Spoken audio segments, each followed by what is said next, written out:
제가 소개를 드리겠습니다. 30년 전에 세계 최초로 자율주행을 선보인 한민홍 대표님이십니다. 아유, 안녕하십니까. 반갑습니다. 88년 포항공대 교수님으로 재직을 하시면서 본격적인 연구를 시작하셔가지고 올해 34년 차. 예. 지금 대표님이신데 어떤 회사를 지금 하고 계신가요? 자율주행 기술을 개발하고 있습니다. 현재도 지금 계속 하고 계시는 겁니까? 계속 하고 있습니다. 아니 처음 자율주행에 이렇게 관심을 갖게 된 계기가 있으셨나요?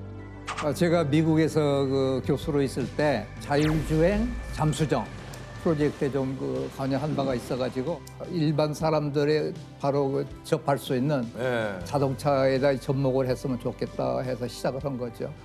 아니 이제 미국에서 학교를 다니신 겁니까 그럼요? 미국에서 학교를 다녔고 대학에서 강의를 해다 왔습니다. 아니 근데 제가 이게 제가 아는 유명한 대학은 다 나와요. 이거 봐요.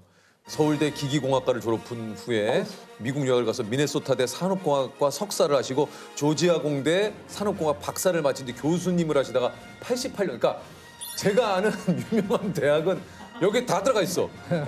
조지아 공대 엄청 이거 유명한 데잖아요, 조지아 공대. 산업공학에서는 미국에서는 1위죠.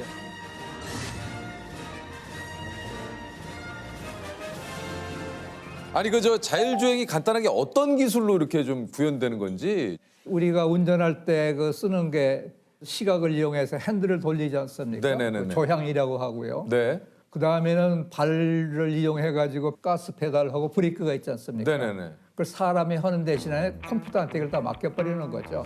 야.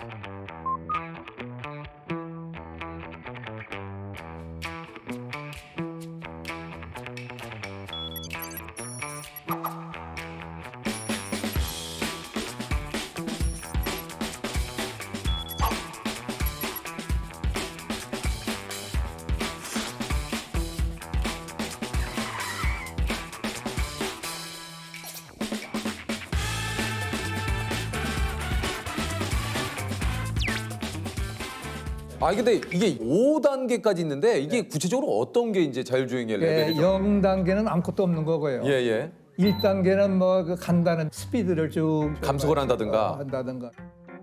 2단계는 이제 가령 핸들을 잠시 놓을 수가 있고 악셀을 조절할 수가 있는 정도인데,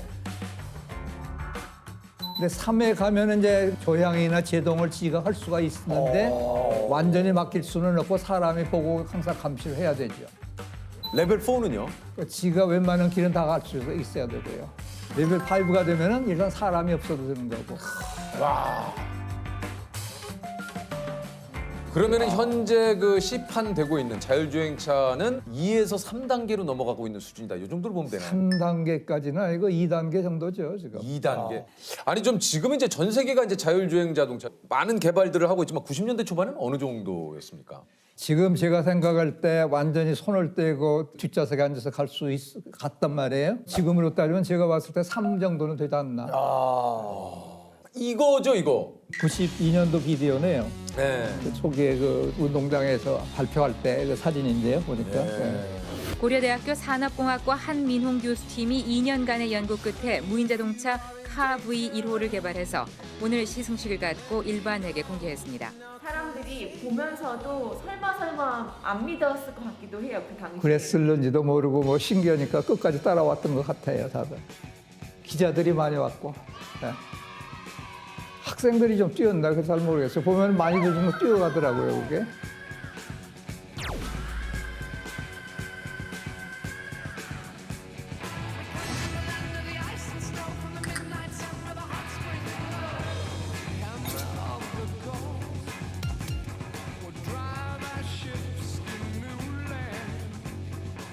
그 당시에 좀 반응이 어땠습니까? 되게 몰랐죠. 자율주행 개념조차도 몰랐고 맞아요. 무인주행이라는 게 뭔지도 몰랐고 그런 때니까 그 연구를 했던 데가 유일한 데가 미국의 카네기 멜론이라는 대학에서 조금 했었고 그 다음에는 거의 없었죠. 참고 자료가 전무죠. 아무것도 없었죠. 완전히 제 나름대로 제 방식이었으니까요. 제가 똑똑하다기보다 학생들이 굉장히 밤잠을 안 자고도 할 정도로 신이 나서들 했어요. 구석에 있는 라면 봉지들, 침대를 아세요? 군대 간이 침대? 그래서 그 짧은 시간 동안에 해냈었을 거예요. 다 그렇게 했기 때문에 되지 않았을까. 93년도에 이것은 그 예전에 청계 고가도로라는 게 있었어요. 네네네 맞아요. 지금은 그걸 철거됐죠. 타고 남산 1호 터널을 통과해가지고 내려가면 한남대교로 들어가거든요. 네네네. 공식적으로 도로에서 실제 자율주행을 한 거는 대표님께서 만드신 그 자율주행 차가 최초일 것이다. 최초라고 생각을 합니다. 고려대 산업공학과 한민홍 교수팀은 올해 3월부터 6월까지 청계고가도로와 올림픽대로 60에서 70km를 운행하는 데 성공했다고 밝혔습니다. 인류 문명의 새로운 도약 대전 넥스포. 무인 자동차를 체험해 볼 수도 있었는데요. 무인 주행 시스템은 주행 환경을 감지할 수 있는 TV 카메라의 초음파.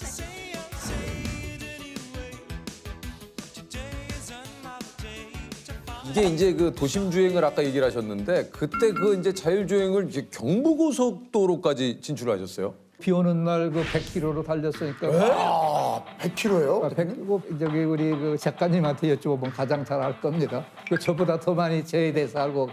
이야, 우리 향란 작가가 지금 얘기하는데 밤에도 달리고 비 오는 날도 달리고. 아니 100km로 그 비 오는 빗길 고속도로를 질주하고 있는 이 지프가 바로 무인 자동차입니다. 보시는 대로 놀랍게도 운전자가 없습니다. 시속 100km까지 속도를 높여보겠습니다. 혹시 좀 겁나지는 않으셨습니까?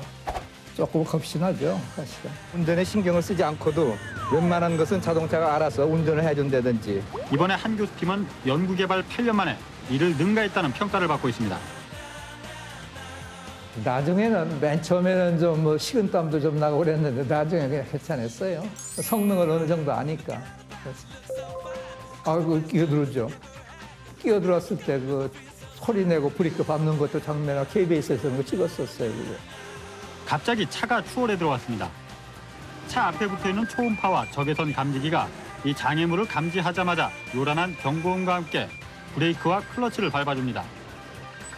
그래서 큰 문제 한 번도 사고 없이 무난하게 잘 됐고, ITS 콩그레스라고 해가지고 엄청난 그 교통 쪽에 학회가 있는데 95년도에 발표한다고 했을 때 질문이 있습니까? 하니까 질문을 하는데 네 와이프가 네가 이 미친 짓을 하고 있는 걸 집에서 알고는 있느냐 하는 게 질문이었고, 보험금 얼마나 신청해놓고 저 짓을 하는 겁니까? 이런 얘기를 하고 있고 말이지. 잠잠한 정도였거든요. 예. 그때 아무도 반응이 없었는데 불란서 정부 관리가 와서 계약합시다 해가지고 계약을 해가지고 불란서 초기에 자율주행차를 만들어준 게 한국입니다. 아 그래요? 그렇습니다. 예. 아니 그 여기 보니까 하고 스바겐에서 직접 그 기술을 배우기 위해서 찾아왔었다고요. 스의 그 중앙연구소에서 그 수석연구원을 보내왔어요. 와서 한번 뭔지 들여다봐라.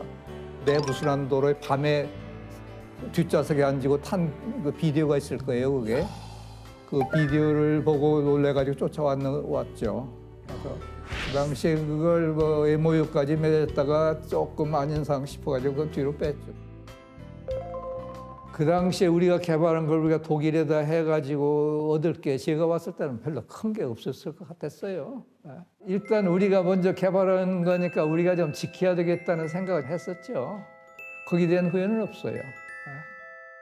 아니 그러면 저는 그 생각도 드는데 지금 자율주행을 92년에 시작을 해서 30년 넘게 하셨는데 지금 그러면 우리나라 자율주행 수준도 어마어마하게 조금 되지 않았을까 하는 생각도 좀 드는데요. 아주 좋으신 질문을 했는데요. 아 그런가요 제가? 예. 아주 핵심적인 질문. 예. 그 당시에 그러면 한국은 어땠느냐 이제 그 얘기가 되는데요. 그렇죠. 한국서는 글쎄 뭐 쓰다 쓰면 되지 뭘 개발하고 애를 써 이거였어요. 그러니까 기업체뿐만 아니고 공무원들조차도 미래에 대한 다가올 기술에 대한 예측이 전혀 없었던 거죠. 안에 연구를 하려면 그 서포트가 있어야 되는데 서포트를 받을 데가 없는데요. 거기서 무슨 돈이 나옵니까? 그러니까 전혀 그게 안 되니까 다 스톱을 해버린 거예요. 국내 것만 가지고 잘 팔리는데 뭘 기술을 개발을 하고 하느냐 거기에 팽배했었던 것 같아요. 지금 보면은. 아니 근데 이 국가적으로 뭔가 좀 예산을 투입하고 조금 더 연구를 해서 이런 거에 대한 우리 기술을 정도가 키우면 한다면 지금 30년이 넘은 이 시점에는 앞서가겠네요. 앞서가지 않았을까 이런 아쉬움이 너무 드네요. 앞서가지는 않았을지 몰라도 중국한테 추월당하고 뭐 소련한테도 추월당하고 이게 다 당하고 지금 이러고 있는 거거든요. 그래서 일단은 예전에 우리가 누렸던 영광을 되찾아야 될 텐데 그랬다면은 지금 이 나라 저 나라 끼웃거리면서 기술 좀 어떻게 얻어볼 수 있을까 하는 행위는 안 해도 됐을 거예요. 근데 그런 게 답답한 거지. 아니 자율주행도 지금 너무 안타까워요. 90년대에 자율주행이 된 거 아닙니까? 그거를 그때 그 당시에 좀 하지 않았던 것이 너무 아쉽네요. 지금까지 국내에서 그 개발은 많이들 하고 돈도 많이 고 세금도 많이 쓰긴 썼거든요. 근데 문제는 어떤 그 연구 자금 배분에 있어서 어떤 사람한테 그 돈이 가느냐 하면은 발 빠른 사람. 먼저 가서 잡는 게 임자가 돼버리고 발이 빠르지 않아도 머리가 좀 무거운 좀 연구할 수 있는 사람한테 쉽게 해서 책임 연구제를 도입해야 된다 이런 생각을 하고 있어요. 그 돈을 엄청나게 썼거든요. 그런데 결과에 대해서는 별로 신경을 안 쓰니까 계속 같은 거 하고 있지 않습니까? 지금. 귀한 많은 그 국민들의 세금으로 이렇게 또 연구를 하고 하는 건데 돈에 대한 책임감을 가지고 좀 이게 했으면 좋겠다. 그런 얘기신 거죠. 아니 사실 대표님을 이렇게 뵈니까 얼마 전에 그 2002년에 태블릿 PC를 만드셨던 우덕 씨가 지금 생각이 납니다. 우리나라가 최초인 게 많아요. 사실 제가 제일 놀랐던 건 어린 시절에는 여행을 가려면 이만한 이렇게 지도책을 들고 다니셨거든요. 근데 어느 순간 내비게이션이라고 하는 게 내비게이션도 우리나라가 처음입니까? 우리는 그건 처음은 아니에요. 처음은 아닌데 제가 그걸 개발을 했을 때는 저는 GPS를 만든 회사가 브롤라인데요. 맞아요. 그 본사에서 제가 지원을 받았어요. 이게 제품이거든요. 어떻게 여행하게 그 사람들이 내 이름을 어디 소문을 듣고 시카고 본사에서 직접 들고 왔었어요. 그 유닛들을 제가 받을 수가 있어가지고 누구보다도 먼저 그 내비게이션 시스템을 만들 수가 있었습니다. 그게. 한국 최초의 내비게이션 시스템? 한국 대학교를 가기 위해서는 안암로 의정하여 가십지요. 그거를 대우자동차가 이제 모터쇼에다 초기에 그 출품을 했고 그 대가로 저 프린스라는 차가 있었는데 그거 맞아요. 공짜로 하나 받았죠. 받으셨어요? 네. 아니 이게 내비게이션뿐만 아니라 드론도 이게 최초로 하신 게 되게 많네요. 그렇죠. 야, 드론도 만드셨어요? 야. 드론이라는 게 대단한 게 아니고요. 헬리콥터인데 이제 모터로 도는 게 이제 드론이라고 하지 않았습니까? 그러니까 저희들은 그 우편물 배달, 그 캠퍼스에서 캠퍼스 사이의 그 우편물 배달은 사실은 들어오는 것을 들고 와버리면 간단히 끝나는 거죠. 그럼 혹시 현재는 대표님은 어떤 차를 타고 다니세요? 아니 자율주행 차죠. 그래요? 자율주행 차를 타고 그 차를 지금 타고 다니는 것이 차예요.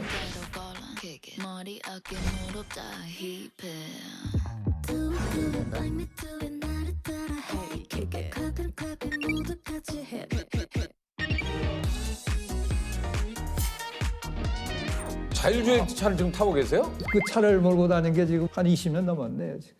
오늘도 그 차 타고 오셨어요? 택시 타고 왔어요. 오늘 이게 자율주행차 타고 다니신다고 그랬는데 또 갑자기 오늘은 택시 타고 오셨다고. 대표님 이게 좀 언제쯤 돼야 레벨 5 갈 수 있을까요?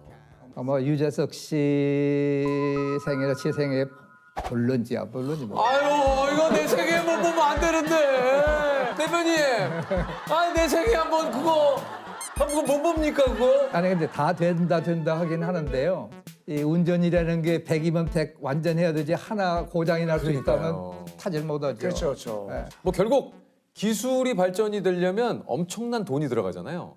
그거를 그때 그 당시에 좀 하지 않았던 것이 너무 아쉽네요. 이 30년이 지난 지금이 그 동안에 그 30년이 지났지만 그냥 그 허송 생활이 한 건 아니고요. 이런 때가 오리라고 저는 또 생각을 했어요. 근데 이 걸어오신 이 길이 고독한 적은 없으세요? 너무 혼자 했어요? 맞아요. 너무 혼자 했죠.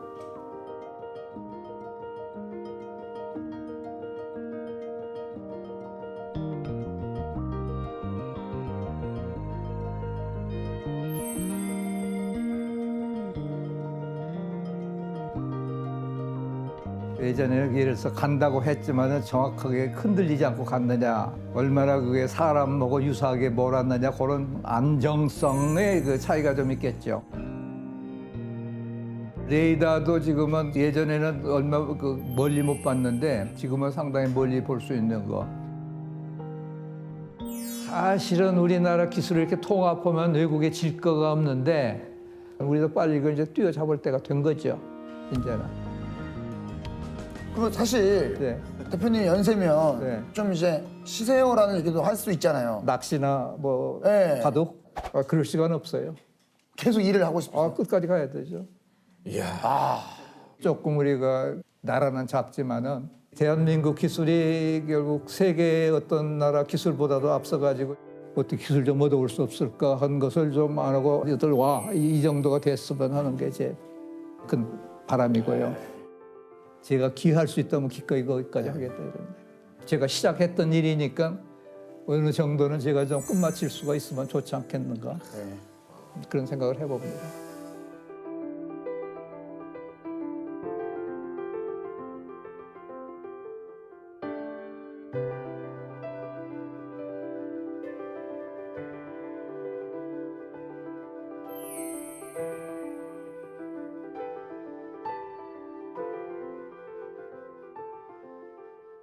자, 저희가 이제 퀴즈를 내서 맞히면 100만 원의 상금을 드려요. 100만 원 다시 뭐 하시고 싶은 거 있습니까? 센서 사는 거죠. 센서? 센서. 100만 원으로 센서. 센서가 가장 그 눈에 와서 앉는 거죠. 아니 이게 회사 이름에 에디슨이 들어간데 이유가 있습니까? 2016년에 미국의 테슬라가 아주 전기차 회사로 각광을 받고 예. 막 크기 시작할 때죠. 그때 저는 전기 자동차 회사를 인수하게 됐고 이왕 인수해서 한다면 테슬라를 넘어서는 그런 회사를 만들어 봐야겠다. 네. 테슬라보다 더 유명한 사람이 에디슨이고 전기하면 최고의 발명가. 그렇죠. 그래서 10년 이내에 테슬라를 추월해보자 하는 그런 뜻으로. 원래 PD님이셨대요. PD님으로 일을 하신 지 한 몇 년 정도 되신 거예요? 13년. 13년 정도. 85년에 85 KBS 년이네요. 11기로 입사했죠. 비바 청춘이 그 연출을 하신 첫 작품이세요? 입봉을 했죠. 전 연말 결선 제가 나갔었는데. 삶이 그대를 속일지라도 슬퍼하거나 노여워하지 말라. 我都会是为巨人，用最新笑话，我都巨人。来， 그것이 알고 싶다를 네, 뭐 91년에 SBS 개국을 하면서 네가 하고 싶은 프로 다 하게 해주겠다고 하는 거예요. 그 말에 솔깃해가지고 갔는데 이제 그것이 알고 싶다를 하게 됐는데 제가 그 알을 처음 보게 된 게 땅 속에서 무슨 소리가 들린다고 그래가지고. 북한에서 네, 맞아요, 맞아요. 뭐 이래가지고. 그거 너무 충격적이어가지고 그 당시에. 며칠에 걸쳐 땅굴의 위치가 확인됐습니다. 땅굴 심도는 21m. 바로 그 지점까지 파고 들어갔을 때 갑자기 돌가루가 없어지더니 비트가 헛돌기 시작했습니다. 그러나 이상 현상은 잡히지 않았습니다. 저는 아직도 기억나는 게 어떤 외국인이 사람 몸에 손으로 그것도. 암을 꺼내는 거. 네. 그걸 어린 나이 보고 잠을 못 자가지고 제가 그 필리핀 사람인데 맞아요. 사실은 실제로 그렇게 일어나는 일이 아니고 동물의 무슨 동물 내장을 가지고 그렇게 이제 쇼를 하는 퍼포먼스인데 건데 저도 그런 데 관심이 좀 있어서 뭐 초능력의 실체라든지 불가사의 세계 차력, 뭐 안수기도의 실체 정말 시청자들이 알고 싶어하는 것들 그러니까요. 그런 것들을 아이템을 찾아서 깊이 취재를 해봤는데 폴켄스타인 부부라는 분이 있었는데 텔레파시로 다 볼 수 있다는 거예요. 그래서 제 지갑에서 지폐를 꺼내가지고 그 일련 번호를 눈 다 가린 상태에서 직접 보듯이 읽는 겁니다. 맞았어요? 폴켄스타인 부부는 눈을 완전히 가린 상태에서도 뭐든지 투시할 수 있다는 것입니다. $100 bills that I was working with before one that I haven't seen. Look at the serial number, please. Are you looking? You have your glasses. Look at them. Start with the letter B. Yes. 55. Is there a 30? Is there an 8, a 0, a 4, 1, a letter at the end? Is that letter a B? Okay. Is that right? All right, good. 아니 지갑에 나온 달러를 어떻게 1년 번호를?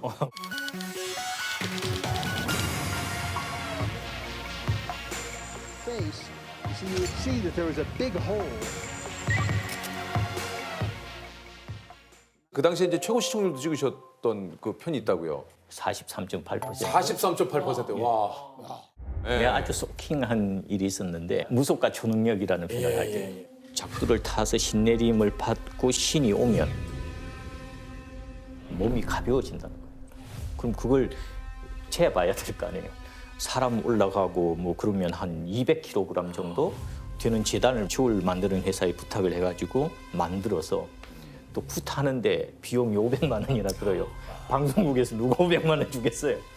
겨우 250만 원 특별 진행비로 타가지고 그래 있어요. 할인이 있어. 할인이 있어요. 결국 어떻게든 찍는데 근데 하여튼 작두를 가는데 작두를 날카롭게 되라고 돈을 그 가는 사람한테 주는 거예요.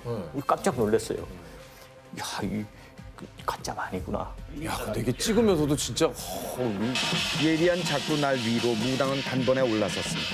이윽고 작두 타기가 시작된 것입니다.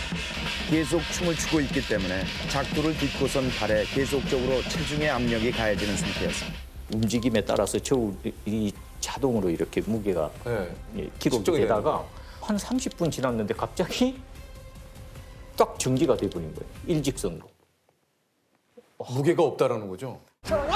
그러니까 우리 뭐 그냥 너는 나라 갖고 배다 오늘 허냐가 이 도대체 왜 안 되는 거야 이게? 봐라, 신이 노했다. 당신들 막 큰일 난다. 그러니까 우리 카메라맨이 카메라 들고 도망을 막. 장선 카메라는 두고 가. 소름이 쫙 돋더라고. 아무리 과학자들한테 물어봐도 이게 잘 해명이 안 되는 거예요.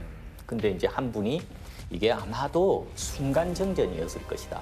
저울 전문가들은 저울의 전원이 순간적으로 차단된 바로 그 상태에서 무녀가 작두 위에 올라가 춤을 췄기 때문에 저울이 작동하지 않은 것이라고 결론 내렸습니다. 그때 진짜 씀짓했어요, 나는. 뭐 많은 화제가 됐던 그 편도 하셨는데 왜 갑자기 사표를 내신 거예요?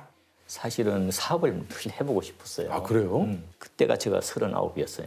이제 그때가 97년. IMF. 예, 이제 선배들이 너 나가면 죽는다. 그러니까. 아니 근데 이게 실패할 수도 있잖아요. 막상 나와가지고 돈을 구할 수가 없더라고. 없죠. 내가 좀 구해서 이렇게 투자를 해놓은 돈도 있었는데 이것도 뭐 IMF다 보니까 다들 그 회사들이 다 망한 거예요. 그래서 이제 선배가 그러지 말고 외주 제작 프로그램을 해보라고 하더라고.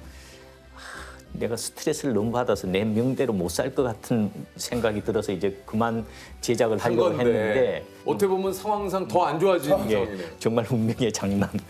방송 3사에 다 방송 납품하고 뭐 드라마 어떤 방송들을 좀 제작해서 납품했어요? 뭐 TV 특종 놀라운 세상. 아 호기심 천국. 오! 호기심 천국 리포터 했었잖아요. 저 실험맨으로 몇 번 나갔었죠. 먹는 기쁨으로 산다. 신인 개그맨 조세호. 시작했습니다. 시작. 우리 곰바우. 지금 곰바우의 승리입니다. 내 곰바우. 그런 유의 프로그램들 기획을 우리 회사가 잘했어요. 이를테면 데이비드 커퍼필드 마술 맞아요. 그걸 분석하는 걸 이제 해봤죠. 약간 그 알과 연결이 되네. 어떻게 보면 외주 제작 사업으로 승승장구를 또 하신 거네요. 첫 해에 뭐 한 12억, 둘째 해에 뭐 40몇 억, 셋째 해에 75억, 뭐 넷째 해에 100억 넘게 막 승승장구하니까 구석 상장을 시켜보자. 그래서 한 2년을 준비해서 이제 상장이 다음 주면 되는 걸로 결정이 다 됐다는 거예요. 그랬는데 기획사에서 방송국 PD한테 이 뇌물을 준 사건이 대대적으로 막 조사를 하게 되면서 기획사하고 제작사는 다른데 심사위원들은 통일시 하는 거죠. 그래서 1년 더 보고 하자.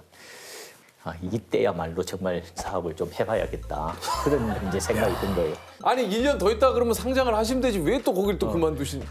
막 그거 또 1년 프로그램이라는 게 기획을 해서 열심히 만들어서 방송을 하다가 시청률 잘 안 나오면 그냥 없어지잖아요. 맨날 을이 돼서 살아야 돼.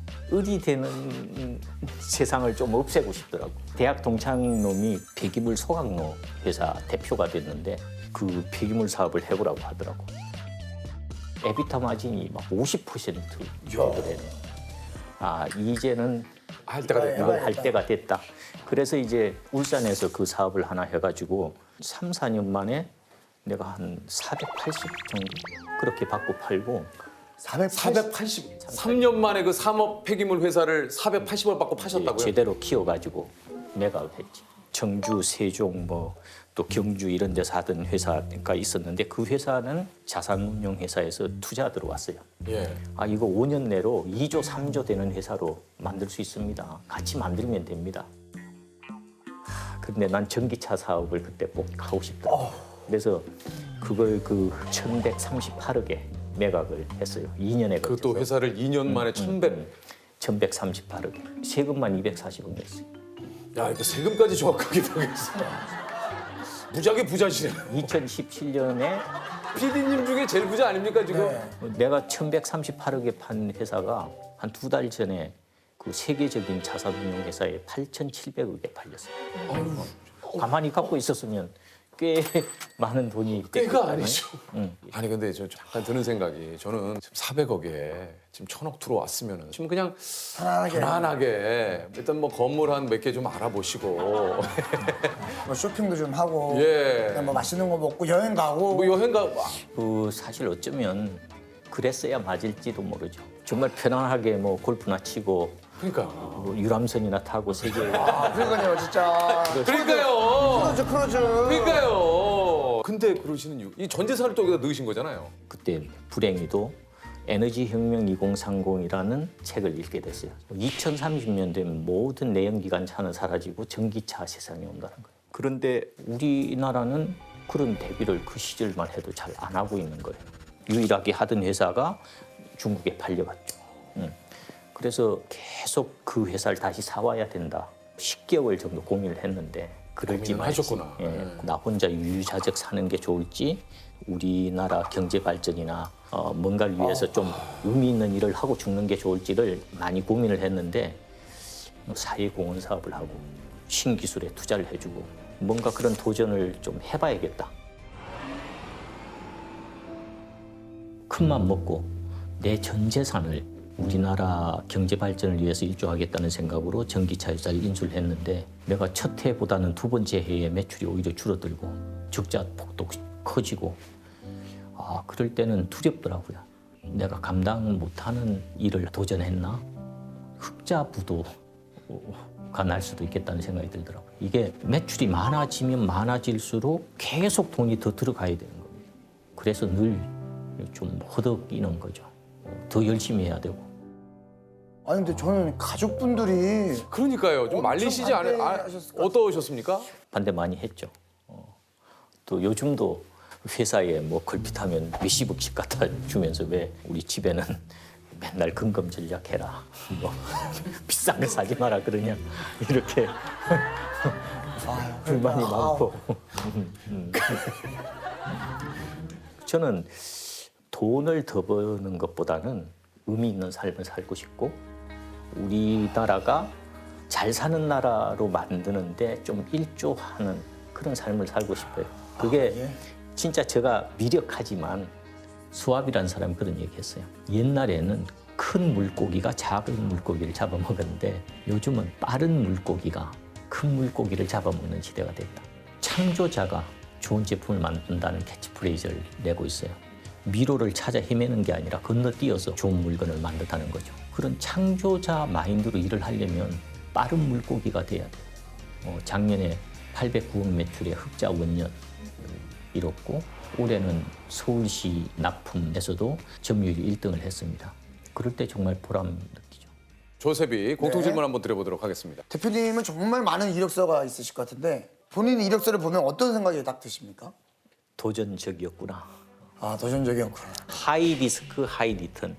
전기차 사업도 그런 측면에서는 도전해볼 만한 그런 일이라고 봅니다.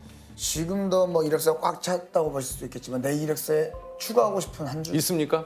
그 세계에서 가장 품질 수준이 높고 가격이 합리적인 전기차를 개발해서 우리나라를 빛냈다.